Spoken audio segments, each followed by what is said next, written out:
this, or you may be at the other end of the spectrum where you are planning to buy an ergonomic chair. So, how do you know which one to choose? Because there are so many of them out there in the market, and they are not very cheap. They tend to be quite expensive. So, you want to make sure that you choose one that works well for you. Now, in this video, we're going to address 7 features of ergonomic chairs that are quite important. I mean, there are quite a few of them, but these are the 7 that I narrowed down to that I thought are non-negotiables. So let's talk about these 7 features. But before that, for those of you who don't know me, my name is Swati. I'm an executive mom power coach. I help moms of younger kids who work in high stress executive jobs to manage their spinal, that is back and neck, and joint pain. And I do this by giving you simple exercises, easy lifestyle tips, some tips, tricks, and hacks. And I also talk about non-toxic natural products that have helped me in my own spinal and joint pain journey. Now, I do all this by not taking away a big chunk of your time, and all my solutions tend to fit into your existing daily schedule because, hey, we're moms, we're busy people, right? So, getting back into the topic for today, that is 7 features to look out for when choosing an ergonomic chair. Now, the very first one is you want a chair with an adjustable height. So, I would recommend that you try the chair either in a shop or, wherever they're available, or if your friend has one, or they somehow, it is a good idea to go and actually sit on the chair and check it out yourself. If not, of course, then you have to look for these features or ask the manufacturer if they have these features. So the very first one that I said was an adjustable height. Now, the reason for this is, okay, let's look at the top end here. So when I'm sitting down, the angle between my arm and forearm here should be about 90 degrees or a little more than that when my forearms are resting on the table.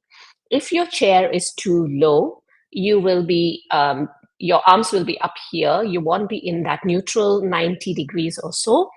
And if your chair is too high, then you're going to be sort of going down onto your forearms are going to be sort of hanging onto your table. So in order to get that neutral position of your arm and forearm, it is a good idea to adjust your chair so that your forearms can comfortably sit at the table with this angle between the arm and forearm being 90 to about 100 degrees or even 105 degrees.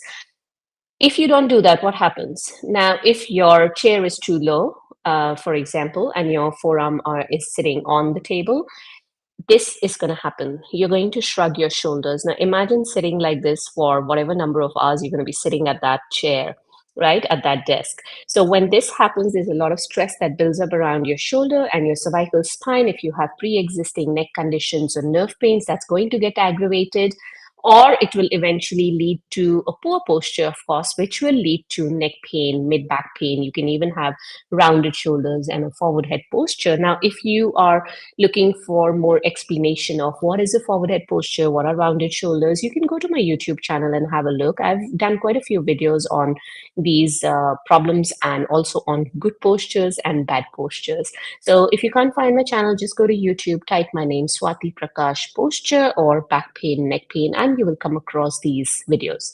All right, so going back. Now, what about the lower end of the body? So that's your feet. Whenever you're sitting down, or for that matter, even when you're standing, your feet should be firmly planted on the floor. So many of us have this habit of sitting crisscross. That's okay as long as you alternate your legs. However, if you are on your tippy toes and your feet are not flat on the ground, what happens is you have a very unstable base. So imagine a building that's got an unstable base. It's going to have a shaky foundation, right? It's already unstable foundation, so the building's going to be shaky. So in order to avoid that, you want to keep your feet firmly planted on the floor. If your chair is too high, you are not able to do that. Most ergonomic chairs come with an inbuilt footrest, so you can place your feet on the base of the chair.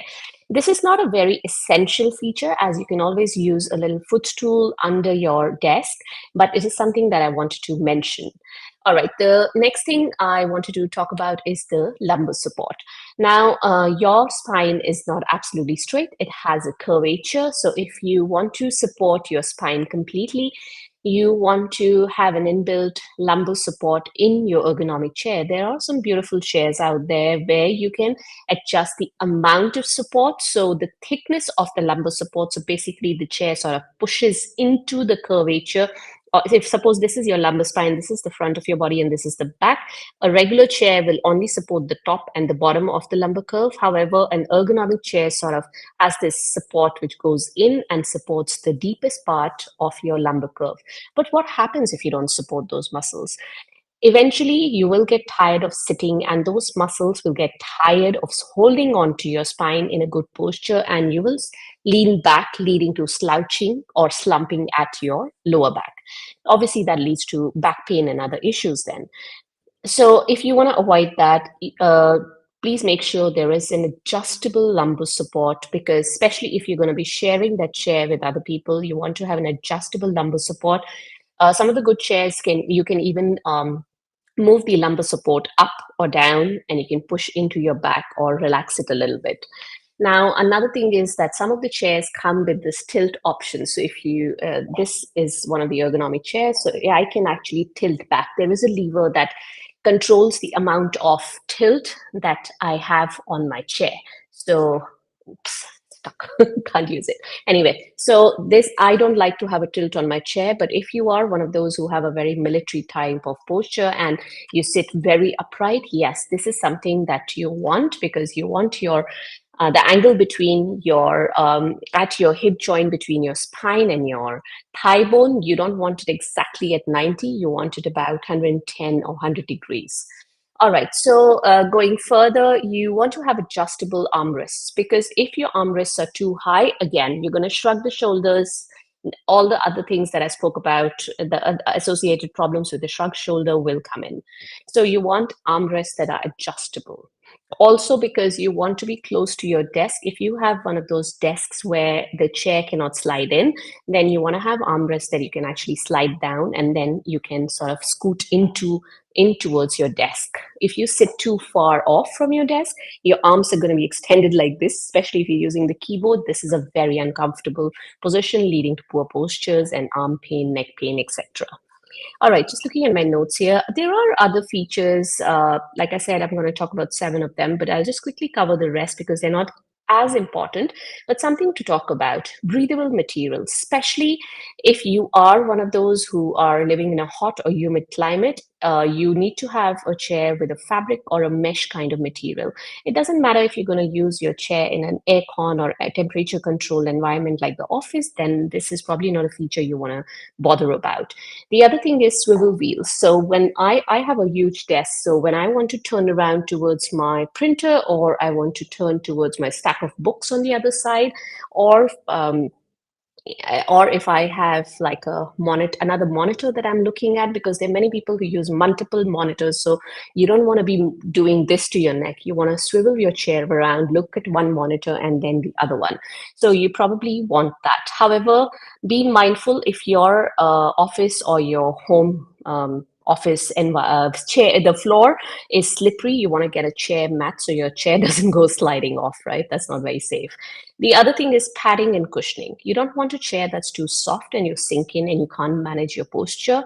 You don't want one that's too firm and it actually hurts to sit on it for long hours.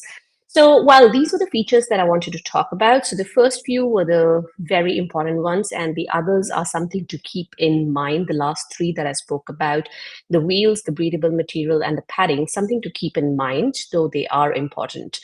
Alrighty, so this is all I wanted to cover today.